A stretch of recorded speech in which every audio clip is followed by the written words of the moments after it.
This video was made possible by Skillshare. A little bit more on that later. Hey everyone, it's Carson Tech here, back with another video, and in this video, I'm going to be going through a list of reasons why I've decided that I'm not going to be picking up the newly released DJI FPV drone.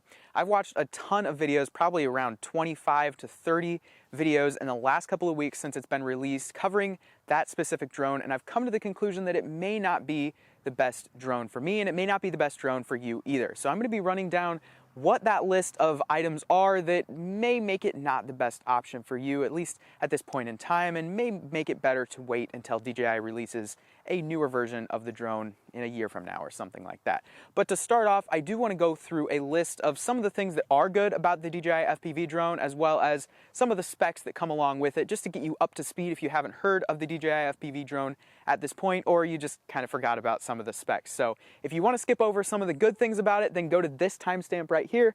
But to start off, I do want to get into that, so let's get right into some of the good things about the DJI FPV drone. All right, so the DJI FPV drone, if you've flown DJI drones in the past or you've maybe heard of them, this drone is not anything like DJI has released in the past. It is not one of the simple GPS drones that goes and just stays in place, has a nice little gimbal on it, and lets you fly around. The DJI FPV drone is capable of going from 0 to 60 miles per hour in less than 2 seconds. It has a top speed of around 70 miles per hour, and it unlocks a complete manual control of the drone, which is something that you don't typically see on other DJI or GPS enabled drones. However, I will mention that the DJI FPV drone is enabled with GPS. So one of the cool features about this FPV drone that is different than if you're building one yourself is that it does include that GPS. And in fact, if you ever at any point need to go and just stop flying completely manual, they have an emergency button on the controller that will just stop the drone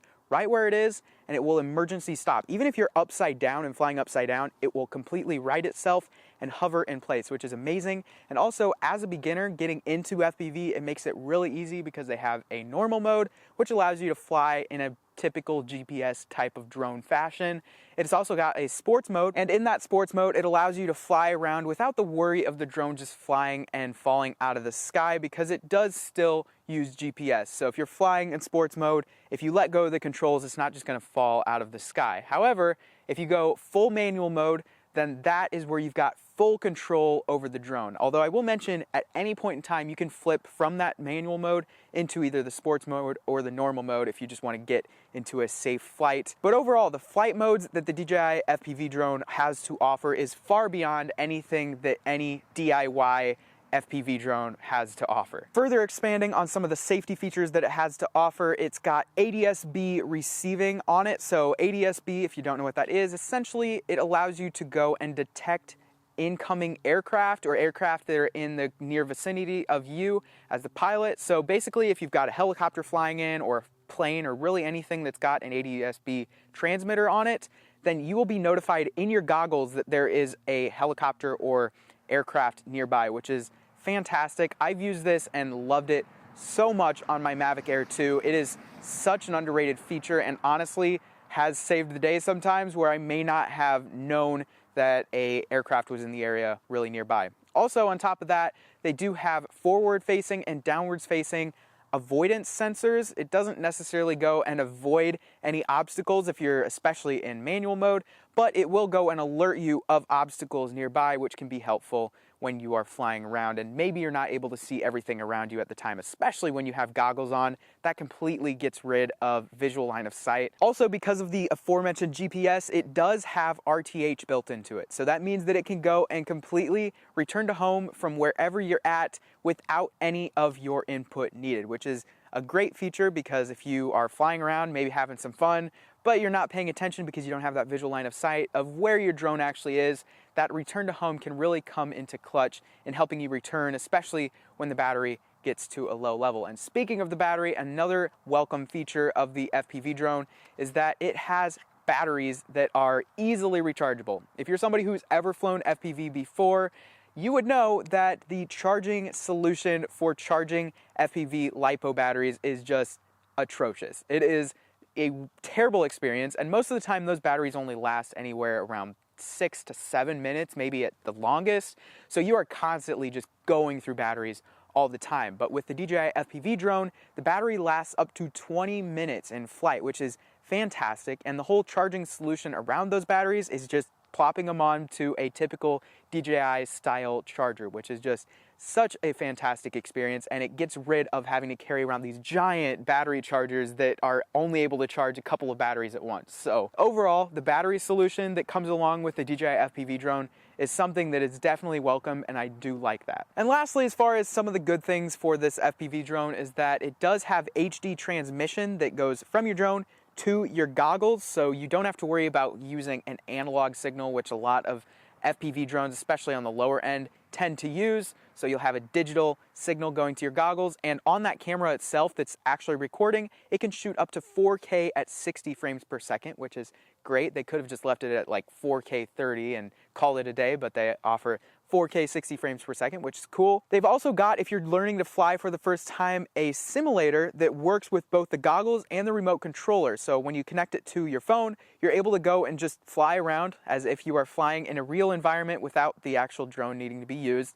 And you can practice without having to worry about crashing your actual drone, which is really helpful because a lot of the times when you're building your own FPV drones and you got your own controllers and equipment, a lot of the times it's difficult to go and get into a simulator to try it out. And lastly, something cool that you can buy on the side that does not come with the drone itself, unfortunately, is what they are calling the DJI motion controller. And essentially it is like a joystick that you're able to just hold in your hand, and it offers a really intuitive experience for flying around the FPV drone without having to have a traditional remote controller in your hands. So I've seen a lot of videos about it, and the general consensus of it is that it's a pretty cool experience to have.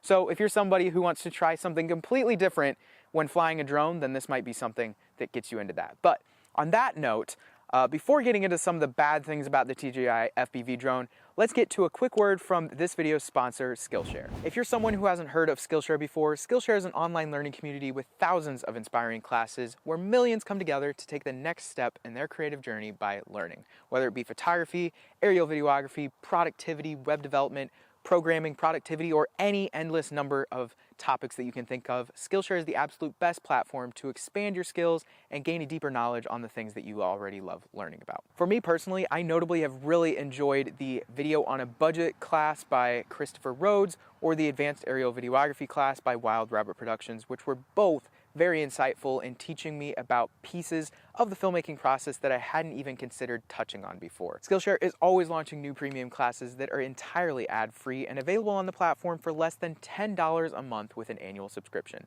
Members get unlimited access to Skillshare's entire catalog of content, so consider joining today because thanks to Skillshare, the first 1,000 of you guys to sign up using the link in the video description below will gain access to Skillshare's entire catalog of content for free for a month through their premium membership. So consider signing up today so you can begin learning no later than today. And on that note, thanks once again to Skillshare for supporting the channel. I really appreciate it, but let's get right back into the video. Okay, so getting into some of the things that aren't so great about the DJI FPV drone, starting with thing number one is that the camera, although it has to offer 4K 60 frames per second, it is not the best performer in low light environments. From what I've seen so far online and all the reviews I've watched, any time that the drone is being flown in lower light environments or maybe near sunset, there is a ton of blurring and it just does not look great in lower light environments. Usually when you're building your own FPV drone, you would throw on a GoPro,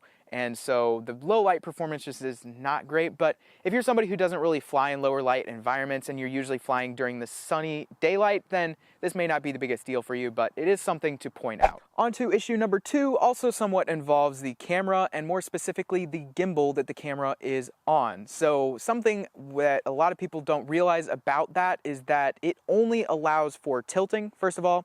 And the tilting when you are flying actually tends to be locked. So there is a gimbal wheel on the controller itself that allows you to go and move that up and down. But once you get it into place, the gimbal will stay locked and your camera will be stuck on that point of view. So it really doesn't offer much stabilization. They do have a rock steady electronic image stabilization built into it, but in my opinion, from what I've seen so far, I just don't really like the footage when you compare it to a GoPro's smooth stabilization that they have to offer. I just think the GoPro's implementation of that electronic image stabilization looks a lot better, at least when I'm watching other FPV drone videos that are being filmed on a GoPro when you're comparing it to a DJI FPV drone. So something that I would like to see DJI offering here is maybe a bit more physical stabilization, so hardware-based image stabilization that would be able to be implemented because they have the technology of making these fantastic gimbals, and I would love to see that in the next iteration of the FPV drone. The way that I think that they could implement it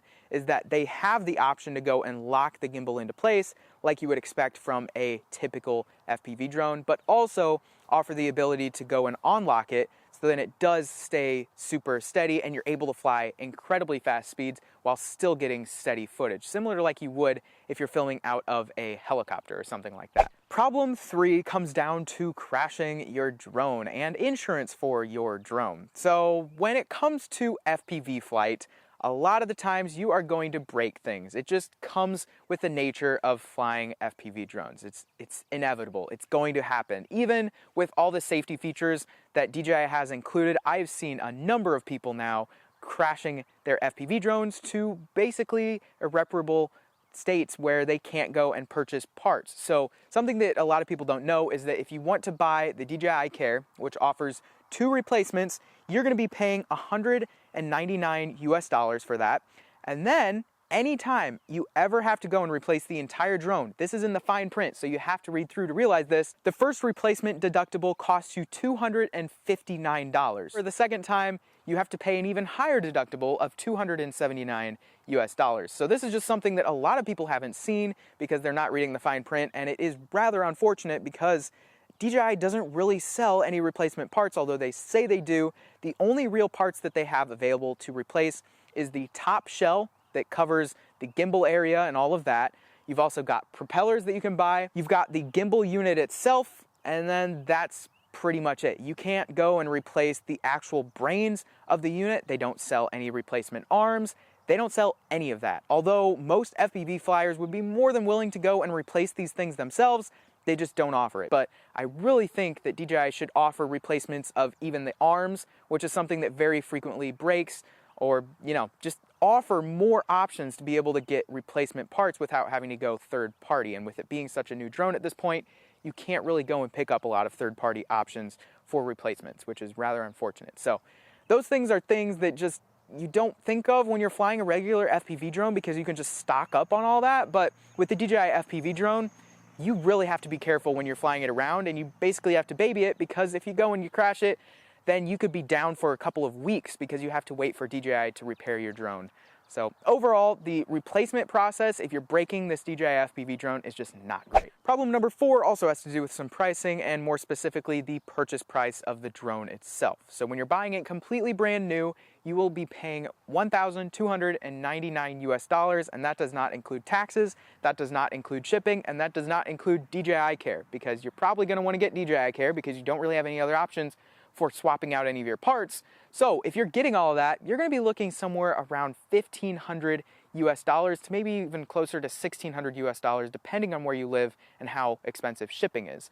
So when you are comparing that to a pre-built even FPV drone from another manufacturer, or if you're building up your own, you're going to be looking at somewhere around maybe $1,000 for very similar specs. Although it doesn't come with a lot of the safety features of the DJI FPV drone. If you're somebody who's getting into FPV yourself for the first time and you don't want to put in as much cash because anytime you crash it's not going to be as expensive, then you might want to go and get into FPV that way rather than the DJI FPV route if you don't want to be shilling out a ton of money just to get up into the air. Because overall, that price, although I understand it, the engineering that went into building this drone, it makes a ton of sense. However, it may not be the best option when you're comparing it to other options on the market. Problem number 5 could genuinely be the result of the death of your DJI FPV drone if you're flying it around, and it tends to be an issue. And specifically, this is in regards to the range of the DJI FPV drone. Although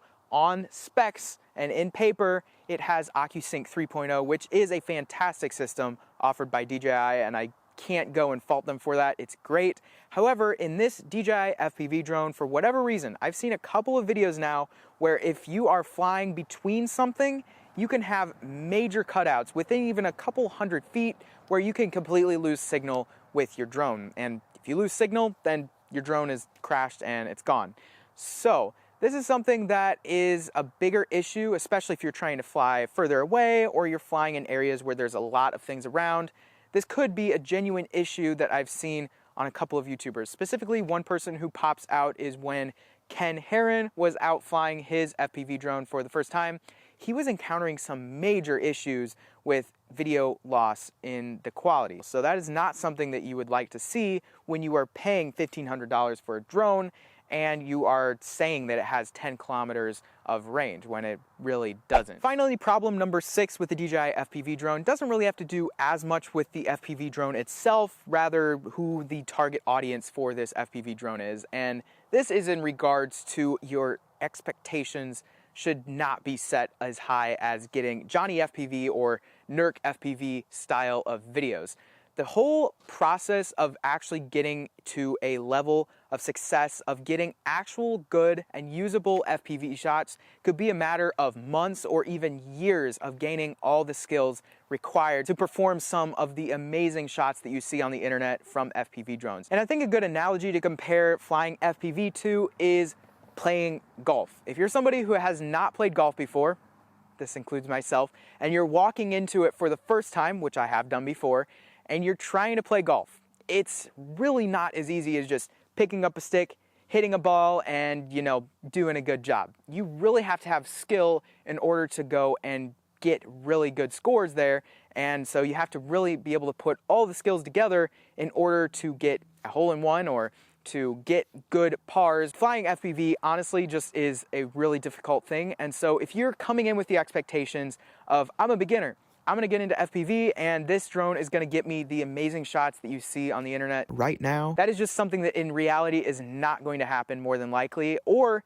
if it does happen, honestly, I'd love to see it. I'd love to talk to you. I'd love to hear your process of getting into it and getting such great experience up front, but just set your expectations reasonably if you are choosing to pick up the FPV drone yourself, because it does take a little bit of a learning curve in order to get into it in a proper sense. And on that note, those are the reasons for why I've decided that this time around I'm not going to be picking up the DJI FPV drone. But I would love to hear what you guys have to think down in the comments below, whether or not you are getting the DJI FPV drone, whether you have it already, or whether you won't be getting it this time around as well. I'd love to hear from you guys down below. Also, if you enjoyed this video, make sure to hit the thumbs up button down below, or the dislike button seems to work as well. Also, you can check out some of my other videos by clicking right over there. And if you want to see more videos like this from me in the future, definitely make sure to hit the subscribe button down below. But with that said, that is it for this one. I really hope you enjoyed it and found it informative. And on that note, see you in the next video. Peace.